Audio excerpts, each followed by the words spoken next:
대장동 관련한 이야기가 다뤄졌는데요. 네. 문재인 정부 때 대장동 관련 수사를 검찰에서 했습니다. 네. 그때는 이재명 대통령 관련한 내용이 전혀 나오질 않았어요. 그런데 이재명 정부로 윤석열 정부로 딱 바뀌고 수사팀을 그냥 다 바꿔버립니다. 네. 그래서 1차 수사팀, 2차 수사팀이라는 단어가 나오는 거예요. 예. 왜 2차 수사팀으로 바꿨냐? 오직 이재명 대통령을 제거하기 위해서다. 여기까지 제 의견이 아니고요. 1기 수사팀을 이끌었던 김태훈 현 대전 고검장 이야기입니다. 어제 국회에 나와서도 관련해서 발언을 했는데요. 그 부분 여러분과 함께 이어폰을 착용해 주시고 영상으로 만나보겠습니다. 대장동 1기 수사팀은 나름 열과 성의를 다해서 4, 5개월 만에 그 배임과 관련된 주요 부분에 대한 결론을 내렸습니다. 근데 그 이후에 대통령 선거가 있었고 사실은 그와 같은 상황에서라면 주요한 수사팀을 남기는 게 그동안의 권찰의 관행이었습니다. 왜냐하면 그 수사가 크게 잘못된 것이 없고 그 수사 자체가 문제가 없다라면 이 수사를 완전히 뒤집어 엎어서 방향을 틀 것이 아니라면 저는 수사팀을 그렇게 변경해서 안 된다고 생각합니다. 기본적으로 그런 원칙이 지켜지지 않았고 오늘 이 자리에 증인으로 나오기 전까지 얼마 전에 있었던 판결문을 읽고 왔습니다. 2기 수사팀에서 중요하게 수사 방향을 틀어서 변경한 부분이 있는데요. 수사 주체를 크게 변경했습니다. 1기 수사팀에서는 거의 증거가 없어서 과연 이 부분에 대해서 수사 결론을 내려야 되는 거 아닌가라고까지 생각했던 성남시장을 공범으로 당당히 집어넣고 배임과 관련된 내용도 굉장히 확장했습니다. 특정 정당에서 주장하고 있는 내용, 그 프레임에 맞춰서 그게 굉장히 천문학적으로 있었던 범행이고 그런 내용으로 배임과 관련된 내용을 기존에 있었던 대법원 판례의 원칙과 판결의 기준을 벗어나서 그 내용에 대한 내용을 확장한 것으로 하여튼 판단을 했는데 그와 관련한 1심 재판 선고 결과에서는 이기수사팀에서 그런 변경 내용이 대부분 받아들여지지 않은 것으로 알고 있는데 그와 관련된 그 재판부의 판단에 대해서 상당 부분을 공감하고 있습니다. 네. 깔끔하네요. 깔끔하죠. 예. 그래서 지난번에 2기 수사팀이 기소한 내용들에 대해서는 사법부에서 대체로 다 무죄를 판결을 한 거였던 네, 겁니다. 네. 그래서 항소 포기했고 항소 포기로 지랄지랄했잖아. 아, 맞아요. 그게 이렇게 정리가 되는 겁니다. 혹시 뭐 첨언할 부분이 있을까요? 없습니다. 아, 깔끔합니다. 저도 첨언을 좀 하나. 예. 네. 김태훈 고검장이 기존의 판례의 기준과 원칙을 벗어나서 했다고 하지 않았습니까? 네. 기존 판례가 뭐냐면 이렇게 이재명 시장님처럼 공공이익을 5,700억 환수를 했잖아요. 네. 그럼 민간업자에게 어느 정도 이익이 돌아갔다 하더라도 이거는 공공의 이익을 위해서 한 거기 때문에 배임죄가 안 된다라고 하는 판결문이 있어요. 판례가 있어요. 네, 그러니까 판례가 김태훈 있어. 고검장은 그걸 안 것 같아요. 근데 이기는 아마 이기도 알았을 텐데 저도 알고 있으니까 그걸 갖다 그냥 묻어두고 기소를 한 거다라고 이렇게 그 애둘러서 표현을 한 겁니다. 아, 그 얘기군요. 네. 아, 그게 들어있습니다. 첨언하자면 지금 네. 특정 정당이 주장하는 방식으로 배임죄를 확장했다고 했잖아요. 네. 그 배임죄를 어떤 식으로 확장했냐면 배임 액수가 민간업자들 최초 기소할 때 배임 액수하고 나중에 이재명 정진상 기소하면서 취한 배임 액수하고 달라요. 처음엔 651억이었어요. 650억. 나중에 4,895억 막 이렇게 가잖아요. 아. 근데 그 이유가 뭐냐면 이거 택지 개발 사업이잖아요. 네. 그러면 택지 분양만 하면 끝나요 원래 이 사업은. 네. 근데 민간 사업자들이 거기 아파트 분양 사업도 했어요. 네. 거기서 얻은 이익이 한 3천억 돼요. 3,600억. 근데 그것까지 다 택지 개발 수익으로 포함을 시키고 아. 심지어 거기서 이자 비용 무슨 뭐 판매비 이런 게 한 3천억 가까이 되는데 그거는 또 뺐어요. 그러니까 이익이 엄청나게 부풀려진 거예요. 아, 비용은 빼고. 네.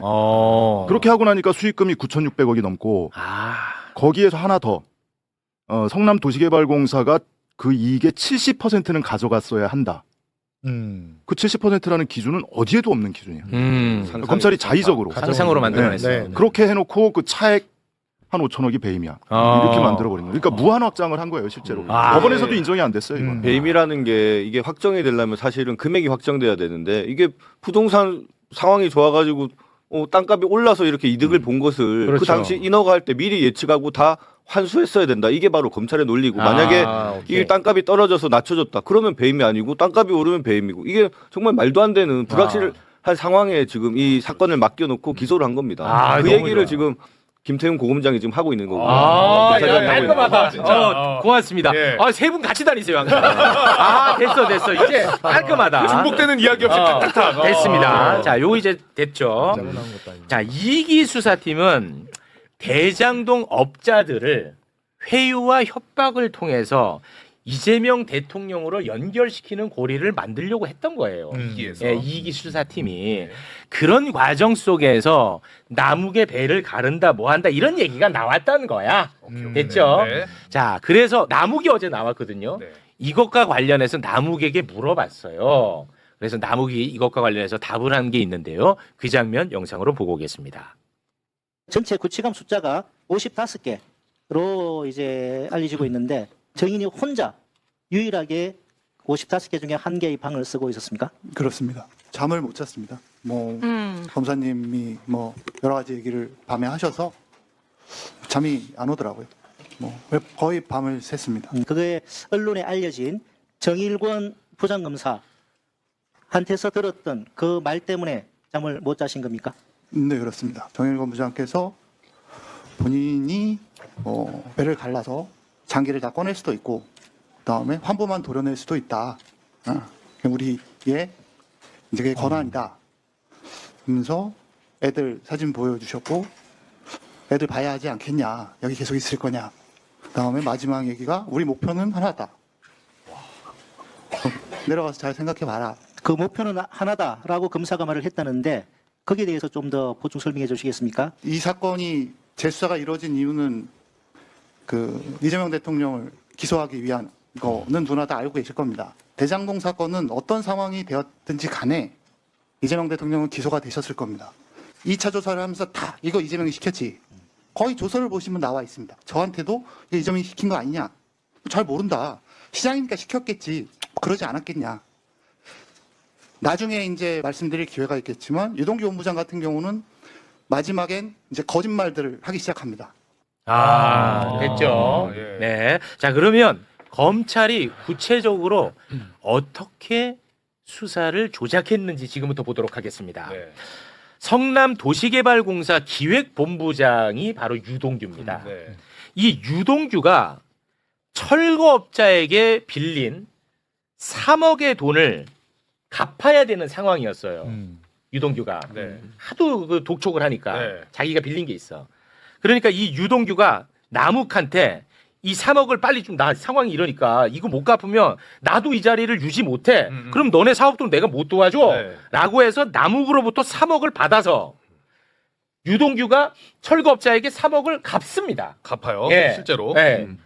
돈의 이동이 요거예요. 예, 진실은. 그런데 이 돈을 바로 이재명 대통령의 최측근 정진상 실장 그리고 김용에게 건네줬다고 둔갑을 시켜버립니다. 됐죠? 예. 자, 1기 수사팀에서 수사할 때 남욱이 이 돈에 대해서 뭐라고 이야기를 했는지 2021년 10월 18일 신문조서 소개해 주시죠. 네, 질문이 이렇게 합니다. 유동규가 3억 원을 요구한 이유는 무엇이었나요? 물었더니 남욱이 이렇게 얘기합니다. 다른 업자에게 3억 원을 빌렸는데 그것을 갚지 않으면 옷을 벗어야 하는 상황이라고 했습니다. 유동규가 대장동 개발 사업에 도움을 줄 것이라는 생각에 저도 응하게 되었습니다. 됐죠? 네. 맞죠? 오케이. 자, 그리고 남욱하고 같이 사업을 했던 사람들이 있어요. 다른 개발업자들도 이것과 같이 진술을 합니다. 소개해 주시죠. 네. 정재창 이름은 좀 기억을 해두세요. 네, 정재창 자수서. 저는 과거 정영학, 남욱과 함께 대장동 개발 사업에 참여한 사실이 있습니다. 위 사업이 진행 중이던 2012년경 사이에 남욱 변호사가 유동규를 만났던 사실이 있었습니다. 그 이후 남욱 변호사는 저와 정영학에게 유동규가 업자에게 3억 원을 빌렸는데 이에 대한 반환을 요청받아 힘들다고 한다. 유동규로부터 3억 원을 마련해 줄 수 있는지 부탁을 받았다라고 말했습니다. 같은 결이지? 예. 그 정민영도 다 정민영. 똑같아. 예. 같은 결이야. 네. 오케이. 그리고 유동규에게 3억을 빌려주고 유동규로부터 3억을 다시 받았다라고 이야기되어지는 철거업자 있지. 그렇죠. 그 철거업자도 같은 진술을 했습니다. 네, 네. 강철호라는 사람인데요. 네. 뭐라고 진술했냐? 유동규가 리모델링을 위한 철거공사를 수주할 수 있게 해주겠다고 해서 유동규에게 3억 원을 주었습니다. 성남시청 철거공사를 주겠다고 한 적이 있으나 이 말도 지키지 못했습니다. 제가 유동규에게 준 3억 원을 다 돌려받았고 저와 유동규가 3억 원이 반환 끝났다는 확인서를 쓰기도 했습니다. 그러면은 됐지? 정진상 김용익이 안 간 게 팩트. 팩트제. 네. 그리고 이 철거업자가 이번에 국회에도 나왔어요. 국회에서도 또 같은 발언을 합니다. 예. 그거 한번 보고 오겠습니다. 이거 진술서 보니까 리모델링을 위해서 철거 공사를 수주할 수 있게 해준다고 해서 유동구에게 3억을 줬고 오늘 나오기로 했던 이민원 등의 돈과 저희 돈을 몰아서 3억 원을 만들어줬다. 그리고 아는 사람을 통해서 성남시 시설관리공단 사무실에 찾아가서 독촉을 했고 결국 돈을 돌려받겠다고 하면서 나중에는 3억을 다 돌려받았다라고 진술하셨는데 이 구체적 내용 좀 말씀 주시겠습니까? 유동규한테 3억을 빌려줬습니까? 리모델링 조합장을 할 때 제가 3억을 제가 빌려줬습니다. 그러니까 좀 전에 그 자기 직을 걸고 내려놔야 된다. 그래서 빨리 돈을 줘야 된다. 그래서 그 이후에 돈을 받았습니까? 예, 받았습니다. 와 이거 자, 너무 일관되지. 예. 전혀 빈틈이 없습니다. 네. 그런데 이제 검사들이 남욱을 뭐 배를 가른다 그러고 협박하고 압박하고 주변인들을 엄청 또 많이 털었더만. 남욱 주변인들 텁니다. 예. 그래서 남욱의 진술이 바뀝니다. 그래서 그럼 남욱의 진술이 3번에 걸쳐서 바뀌는데 어떻게 바뀌는지 처음 진술 아까 봤던 거 다시 한번 또 봅니다. 네. 자 이거 보면은 아까 맞죠? 이렇게 네. 했죠? 그런데 이제 막 배 가르고 막 그렇게 합니다. 그래서 2022년 10월 13일에 남욱의 진술이 바뀝니다. 예. 유동규는 어디에 사용하기 위해 피의자에게 돈을 요구했냐라고 물어보자 형들하고 사용하려는 것으로 저는 이해하고 있었습니다.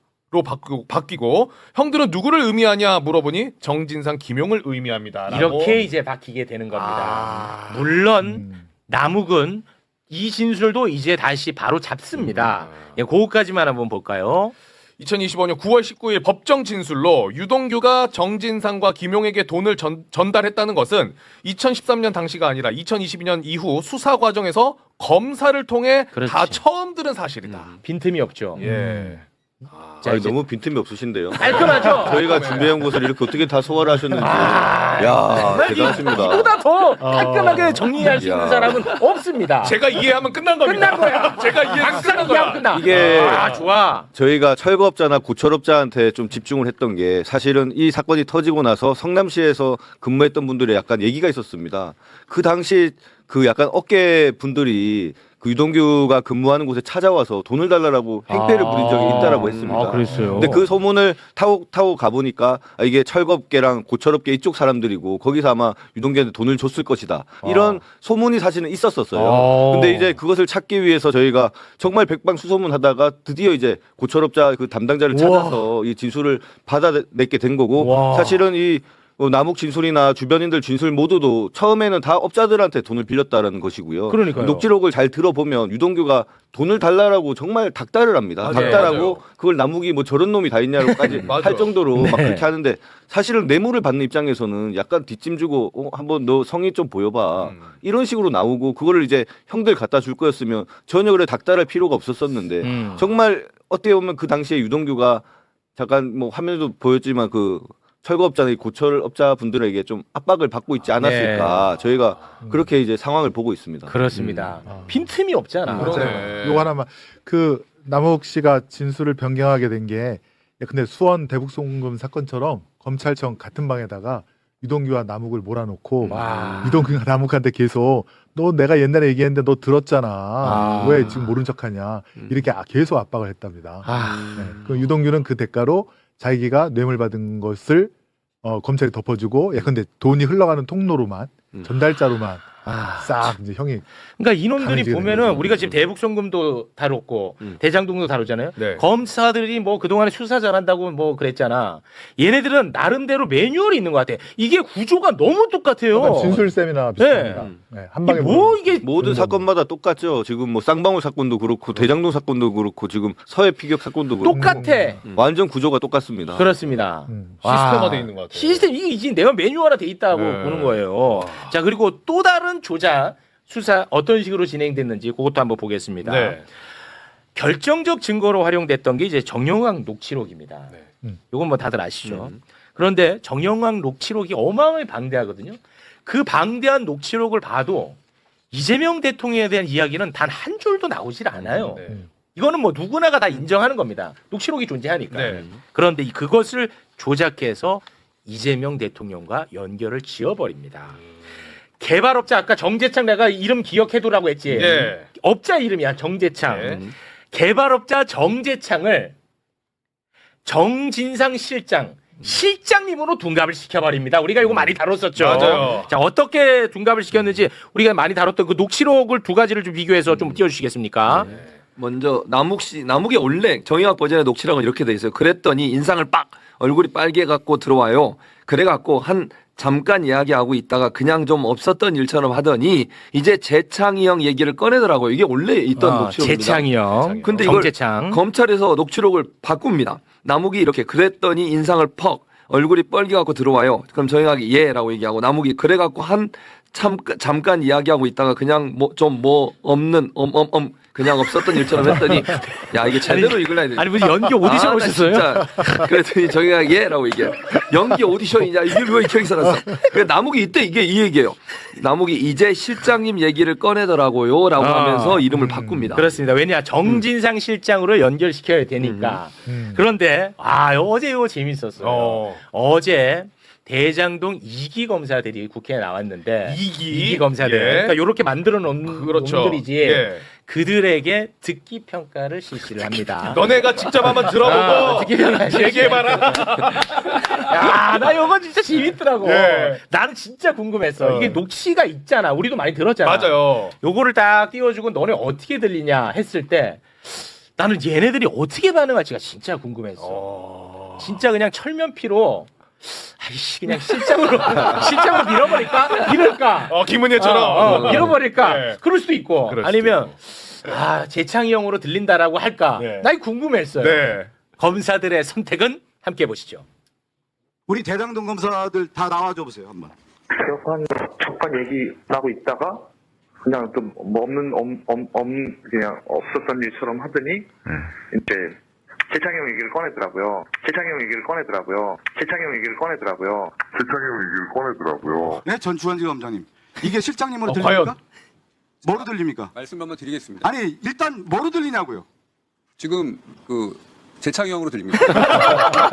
대통령으로 들리긴 하지만 녹취록 작성 과정에 검사들이 관여한 것은 아닙니다. 듣는 사람에 따라서 내용이 굉장히 많이 다를 수 있습니다. 바이든인지 난리문인지 그거 갖고도 논쟁이 있었지 않습니까? 저거를 저기서 얘기한다고. 진짜 말도 안 돼. 어떻게 합니까? 검사들은 진짜 심각합니다. 바이든 날리면 가져와 버리네. 그러니까 아니 강백 씨는 정말 나쁜 놈입니다. 왜냐하면 정재창 씨가 이제 같은 업자라고 했잖아요. 네. 원래 이 사람이 골프를 잘 쳐서 대장동 사업 초기에 근데 유동규라든가 최웅길 성남시 의회 의장 했던 사람 로비를 하는데 이 사람이 골프를 치면서 돈을 많이 잃어줍니다. 재창이 잃을 형이 사람이 아니에요. 재창이 아마 형이. 챔피언을 몇 번 한 사람이에요. 재창이 형이 일본 잃어주는 거예요. 잃을 수 있는 사람이 아니에요. 그러니까 이제 이 정재창이가 이 대장동 업자들의 비리를 다 알고 있는 거예요. 그러니까 이제 남욱이라든가 정영학 이런 사람들한테 야 내가 불면 다 감옥 가는 거 알지 그러면서 돈을 뜯어냅니다. 근데 그게 60억을 받고 나중에 30억을 더 요구하고 합의서 같은 걸 쓰는데 그게 아마 120억으로 저는 기억하고 있는데 아무튼 100억이 훨씬 넘습니다. 근데 이게 정영학이가 하도 시달리니까 그 특경 공갈로 고소를 해요. 정재창을. 그랬어요. 근데 그게 2023년인가 그런데 그래서 경기 남부청에서 정재창을 공갈 혐의로 구속영장을 신청을 하는데 네. 이거를 그러니까 다시 보안 수사를 요구하면서 기각을 시킨 검사가 있습니다. 검사 누구예요? 강백신.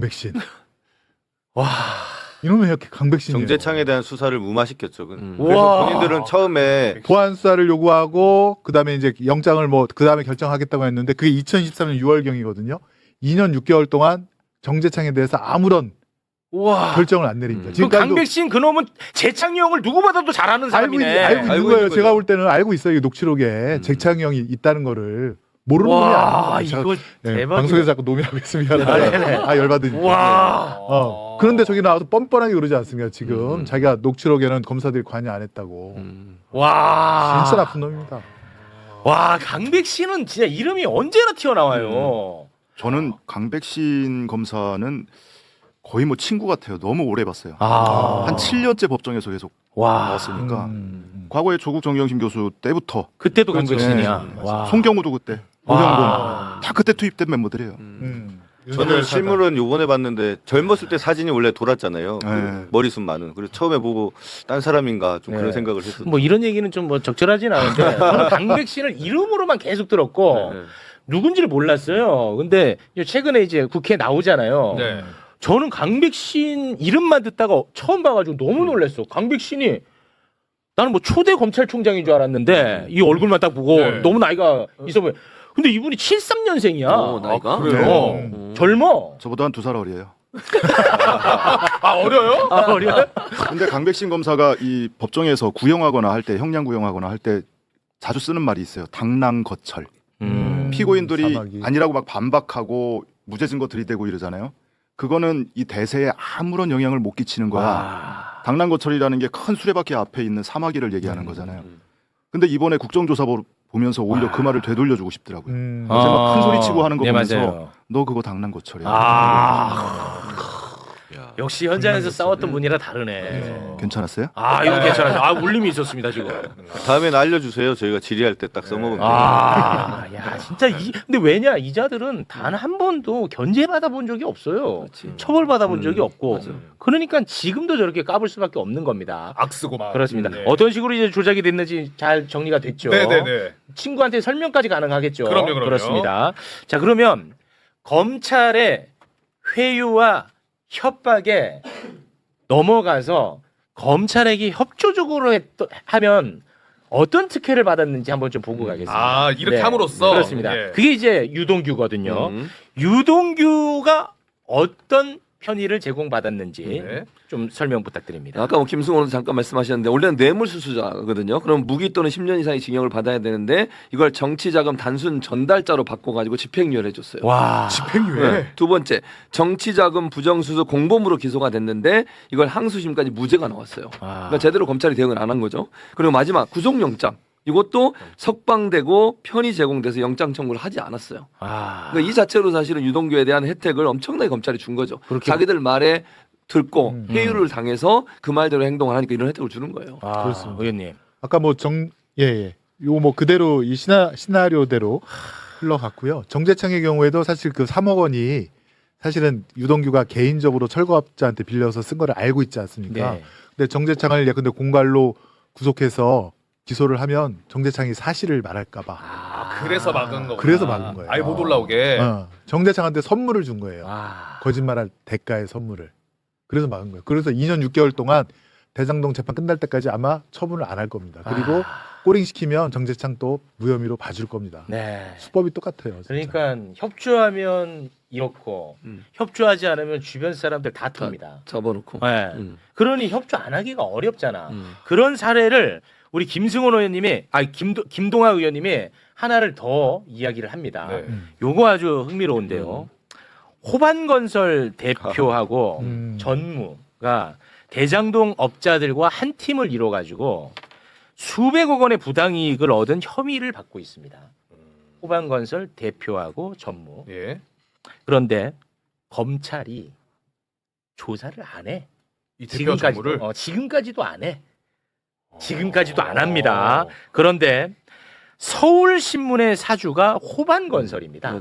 서울신문의 사주가 호반건설. 그러니까 검찰이 이재명 대통령을 잡는데 언론 플레이를 잘 해준 덕분으로 수사를 안 하는 건 아닌지 의심을 안 할 수 없는 상황입니다. 이거를 김동아 의원님이 어제 국회에서 지적을 합니다. 자, 그 장면 영상으로 함께 보겠습니다. 호반건설 관련해서 증인들이 받고 있는 혐의입니다. 자, 호반건설 이기성 운영의 더감, 나석기 운영의 금강인프라 건설로부터 거액의 불법 자금을 조성에 함께 사용했고 개발공사의 비밀을 이용해서 수백억 원 상당의 이익을 취득했다라는 혐의를 받고 있습니다. 이 혐의 받고 있는 거죠? 현재까지 조사를 하지 않았기 때문에 피의자로 입건된 건 아십니까? 압수수색 과정에서 알게 됐습니다. 그 이후에는 조사 없었습니까? 예, 조사 없었습니다. 박철희 증인 호반건설 원래 부사장이었다가 대표이사로 승진했죠? 네, 그렇습니다. 임은정 증인 상무에서 전무까지 승진하셨죠?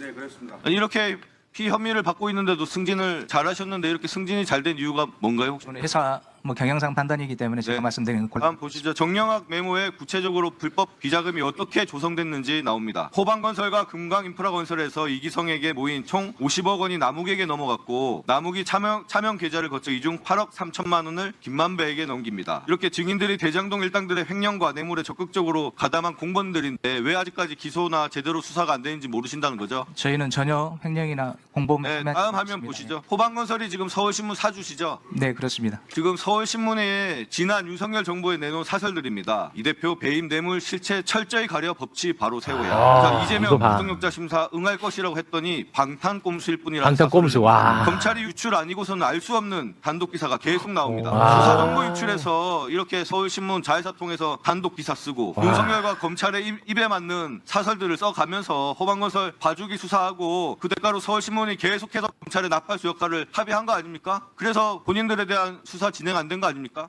와, 이 썩은 내가 아주 진동을 합니다. 김동호 의원님, 와, 기가 막힌데요. 자, 봐봐. 아까 호반건설 대표가 압수수색을 당할 때 입건된 걸 처음 알았다고 했지. 네. 그 압수수색한 검사가 누구냐? 바로 배가른다는 정일권이야. 압수수색 영장 올려줘. 네. 와, 정일권이. 청구한 검사 정일권. 와, 대박이다. 썩은 내가 진동합니다. 김동호 의원님. 아니, 이게 호방건설이 특히 위례 사건과 향후의 뇌물 정치자금 사건에 중요한 역할을 합니다. 어떤 역할을 하냐? 돈이 나올 구멍이 있어야 되잖아요. 이 돈이 나오는 중요한 자금줄이 되는 겁니다. 호방건설이 위례 사건에 참여함으로 인해서 이 사람들이 따로 비자금을 조성하고 그 비자금이 이제 흘러가서 뭐 김만배를 통해서 유동규에 갔고 이 사람들의 그러니까 유동규나 남욱은 그거를 이제 뭐 정진상이나 김용을 줬다는 건데 그렇다면 돈의 끝을 찾았다면 처음을 찾는 게 당연하죠. 수사의 ABC 아니겠습니까? 네. 근데 돈의 출처에 대해서는 전혀 어떠한 수사가 진행되지 않고 그냥 다들 말만 돈 받아서 전달했다, 돈 받아서 전달했다 이 말만 가지고 지금 정진상과 김용을 이렇게 기소해 놓은 거죠. 와. 사실 제대로 된 수사라면 호방건설에 대한 철저한 수사를 해서 당연합니다. 이게 정말 비자금이냐 아니면 그냥 사업 자금이 어떻게 흘러간 거냐 이게 밝혀져야 제대로 된 수사가 완결됐다라고 볼 수가 있는데 네. 수사 돈줄의 초기에 대해서 이렇게 봐주기 수사한 것은 저희가 볼 때는 서울신문이나 이쪽에서 좀 윤 정부의 그 검찰의 나팔수 역할을 하면서 네. 봐주기 수사를 한 게 아닌가 이게 강한 의심이 되는 거죠. 그거는 진짜 내가 볼 때는 너무나 합리적인 의심이야. 그러니까 돈을 그냥 따라가면 유동규가 3억 빌린 거 갚아야 된다고 돈 달라고 했을 때 남욱 정영학이가 자기네들도 돈이 없으니까 그때 이제 돈이 마른 상태였습니다. 없으니까 남욱, 정영학, 정재창이 돈을 꾸역꾸역 모아서 9천만 원을 만듭니다. 맞아. 그걸 전달하지 않습니까? 근데 이제 정재창이 그걸 찍어놨다는 거잖아요. 네. 그래서 그거 갖고 공갈 치는 거고. 그 사진과 동영상을 다 찍어놨어요. 그렇죠. 그 사실 그때는 영상도 있습니다. 대장동 업자들이 돈이 많을 때라 아까 우리 김동화 의원님 말씀하신 돈 나올 구멍, 네, 그 찾을 그 급한 때, 딱 비슷하게 연결이 되네요. 와. 그럼 사실 지금 돈의 출처, 뇌물의 자금 출처를 얘기하시니까 떠오르는데. 그러니까 아까 나왔던 그 철거업자 있잖아요. 네. 철거업자가 증언을 했더니 이원석 전 총장이 뭐라고 하냐면 저 사람만 믿기 어렵다. 왜냐하면 돈을 받은 시점이 오락가락한다. 과거 진술서에는 맞아요. 13년에서 14년이라고 했는데 지금은 12년에서 13년이라고 맞아요. 하고 그러더라고요. 그렇게 따지면 그 철거업자가 법정에 증언했던 게 24년이거든요. 24년이고 그 확인서 쓴 거 25년. 네, 작년인데 10년이 넘게 지난 일이에요. 그렇습니다. 12년, 13년 또는 13년, 14년 무슨 차이가 그렇게 크게 나죠? 그러니까 그걸 어떻게 알아? 그렇게 따지면 여러 차례에 걸쳐서 줘가지고 더 헷갈릴 수 있어요. 그렇게 따지면 유동규가 김용 전 부원장한테 경선 자금 전달했다고 하는 시점은 2021년이에요. 그 조사를 22년에 받았습니다. 근데 단 한 번도 무슨 요일에 줬는지 그 정확히 기억하는 날이 없어요. 그렇습니다. 계속 왔다 갔다 합니다. 바꿉니다. 1년밖에 안 지났는데. 그렇습니다. 또 하나 예리한 지적입니다. 돈의 출처를 그 유동규가 그 철거업자를 압수수색을 합니까? 아니면 철거업자가 유동규를 압수수색을 합니까? 그 돈이 어디서 나왔는지 어떻게 알아요? 근데 그 돈의 출처를 모르기 때문에 그걸 믿을 수 없다고요? 이해가 안 되세요? 넘어가시죠 그냥. 예. 그러니까 수사를 해야 되는데 한번 조사 한 번도 받은 적이 없다는 거야. 호반건설은. 그러네. 와, 이 썩은 내 막 풀풀 납니다 진짜. 그러니까 언론사들이, 그러니까 건설사들이 언론사들을 다 이렇게 막 인수하는 이유가 그런 거예요. 이런 방식으로 해가지고 자기 사업하고 자기들 보호받고 정권에 충성하고 이런 경우들이 너무 많다니까요. 네. 그러니까요. 근데 검찰은 진짜 처벌받아야 될 사람의 죄는 덮어주고 맞아요. 자기들이 의도한 이재명 지금 대통령 잡으려고 그 죄를 눈 감아주면서 이 짓을 벌인 거 아닙니까? 그러니까요. 아. 이 전 국민이 이거 좀 알았으면 좋겠는데. 저는 정말 이 사건을 떠나서 그러니까 윤석열 정부 때 그 건설사가 가지고 있는 신문사들, 뭐 문화일보나 뭐 정말 다양히 많지 않습니까? 한경이나. 근데 거의 다 정말 윤석열 검찰 정권의 나팔수 역할을 정말 많이 했습니다. 네. 이 부분에 대해서는 좀 전수조사를 해서 아예 제도적으로 건설사가 신문사를 가질 수 없게끔 만드는 좀 역할을 해야 되지 않나 싶습니다. 굉장히 뭐 중요한 말씀인 것 같습니다. 금산분리처럼. 네, 그렇죠. 맞습니다. 자, 그러면 이제 마무리를 해야 되니까 끝으로 국회에 나왔던 그 검사들의 태도 한번 좀 보고 가도록 하겠습니다.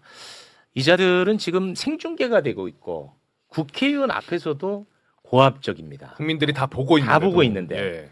근데 밀실 조사실에서는 어떻겠냐. 그렇죠. 아, 그러네요. 그게 내가 됐다고 생각해봐. 진짜 그러네요. 이거 오줌 지리는 겁니다. 예. 검사들의 그 고압적인 태도 잠깐 좀 보고 오겠습니다.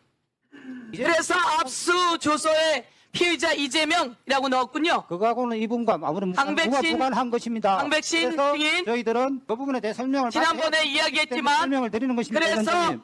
왜 말씀을 못하게 합니까? 박대선 압수조서에 할 수 있게끔 해주십시오. 강백신 부분입니다. 지난번에 선택적 기억을 한다고 말씀하셨습니다. 그래서 강백신 증인 설명을 드리려고 하는 것입니다. 박대선 국민에게 설명을 못하게 할까? 지금 재판을 받고 있는 피의자, 피고인 측의 아니면 그 변호인들의 일방적 주장이고요. 호승진 기억해 두세요. 예, 호승진. 그럼 옳아요?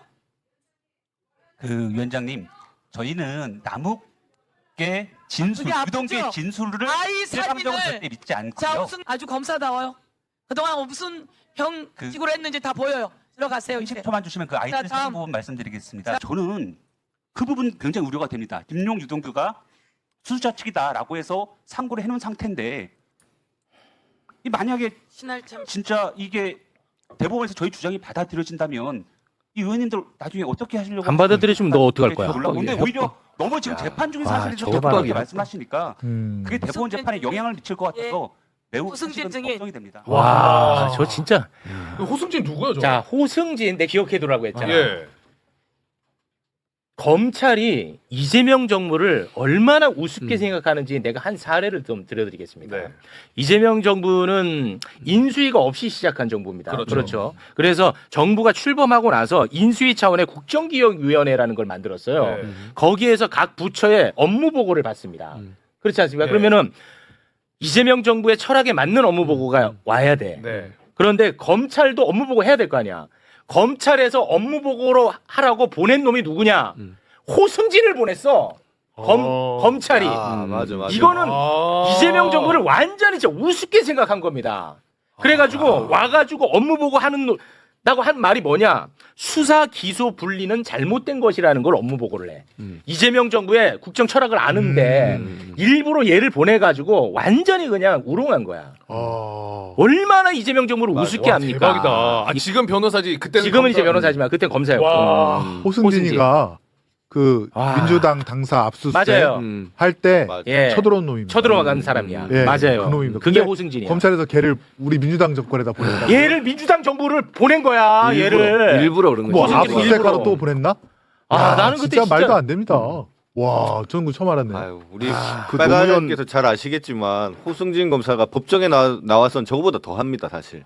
지금 다 국민들한테 공개돼서 그렇지 그 법정에서 항상 저런 식으로 자기 변론을 하고 하는데 정말 사실은 변호인도 그렇고 피의자들도 그렇고 다들 거의 노이로제 걸릴 수준입니다. 저렇게 뻔뻔스럽게 뭐만 하면 거짓말하고 말 바꿔가면서 재판부를 호도하고 하는데 그거 견디는 것도 정말 진짜 고역이고 그것도 고문입니다. 우리 빨간님도 많이 보시지 않았습니까, 현장에서. 네, 근데 호승진 검사를 국정기획위에 그렇게 보냈다는 거는 과거에 노무현 대통령한테 학번 물어봤던 거랑 똑같은 모욕감을 느껴요. 진짜 모욕적이었습니다. 아니, 더한데요. 민주당사를 침탈한 건데 압수수색했었죠. 걔를 어떻게 민주정부에 아니 이재명 대통령을 제거하려고 했던 사람 아닙니까? 그렇습니다. 근데 업무 보고에 호승진을 보냈다니까.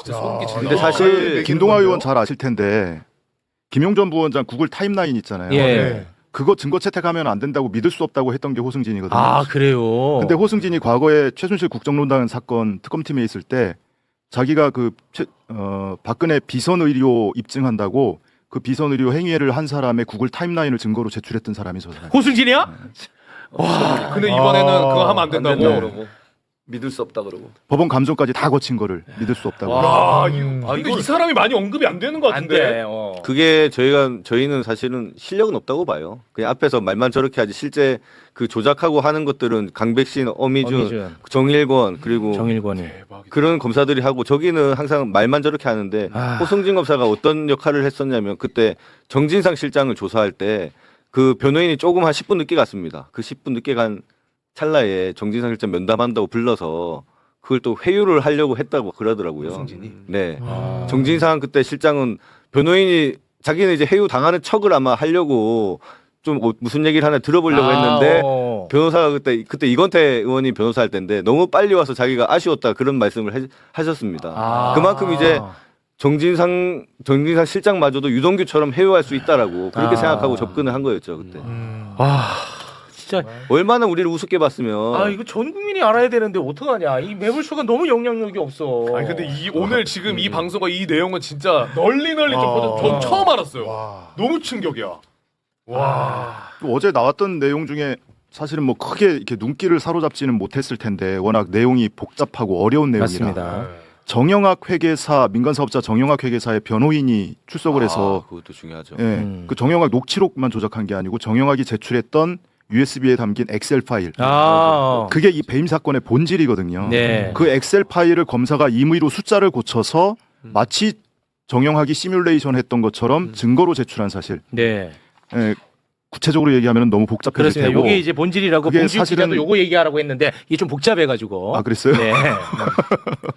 너무 복잡한 얘기라. 왜냐하면 택지 평당 분양가를 1,400만 원으로 시뮬레이션을 했던 것을 검사가 1,500이라고 숫자를 바꾼 거예요.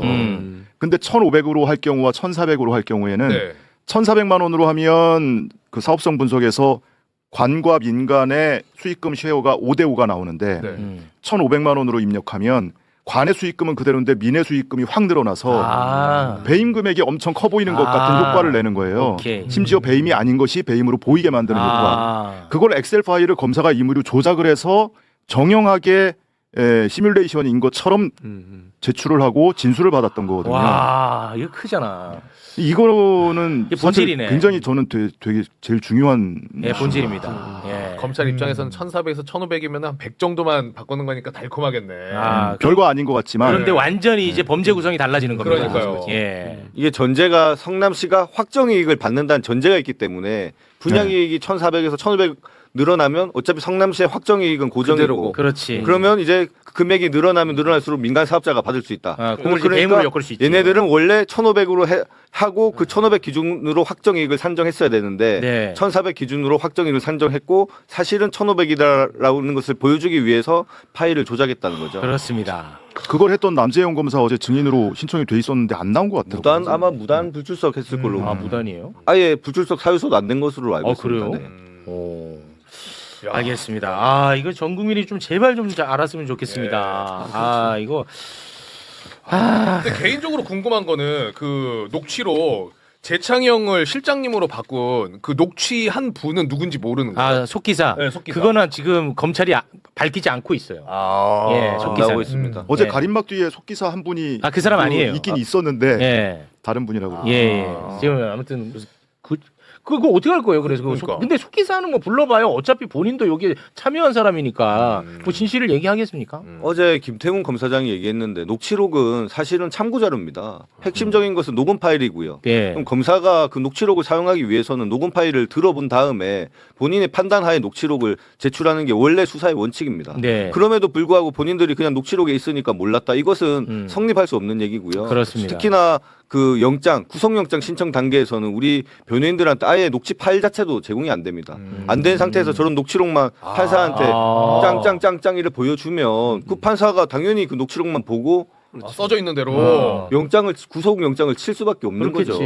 그러니까 저런 것들이 다 김용이나 정진상 구속영장 때는 다 제시가 됐던 자료고요. 영향 미치죠. 진술을 받을 때도 녹취록을 보여주면서 제시하면서 진술을 받잖아요. 어제 남욱도 얘기하잖아요. 검사가 야 유동규 이렇게 얘기하는데 녹취록에도 있는데 너 왜 아니라고 그래. 근데 검사들이 애매어로 이걸 어떻게 하냐. 이거 녹취 원본이 중요한 거다. 원본도 같이 제출하고 이건 중요하지 않다라는 식으로 계속 얘기해 걔네들은. 내가 어제 보는데 아주 열받더라고요. 말이 안 되는 게 저희가 그 녹취가 10년이 넘는 녹취 파일을 그 변호인이 다 듣고 한 글자 한 글자 틀린 거 뭔지 분석해라는 거지 않습니까? 그렇습니다. 사실은 검사가 그런 것들을 받았을 때 만약에 뭐 실수를 했다라고 치더라도 그걸 검사가 그 수많은 영향을 통해서 발견하고 객관 의무를 해야 되는 건데 그걸 다 변호인한테 던지고 해라. 그리고 압수수색 그 구속영장 신청 단계에서는 전혀 변호인이 녹취 파일을 들을 수도 없는 상황이고요. 네. 저 검사들의 말은 형식적인 논리고 핑계일 뿐이지 그렇습니다. 절대 말도 안 되는 얘기입니다. 이 보면 얼마나 이 배매어가 발달했는지 보면은 정말 여실히 느껴집니다.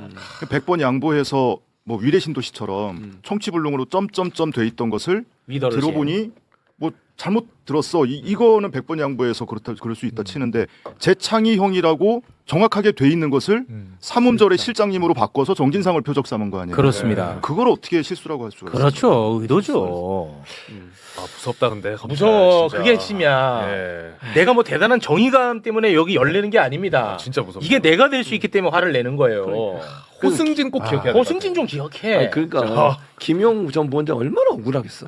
이런 상황이니까. 네. 아무튼 뭐 속기사분들은 제가 판사일 때도 보면 다 10년, 20년 전문가들 아닙니까?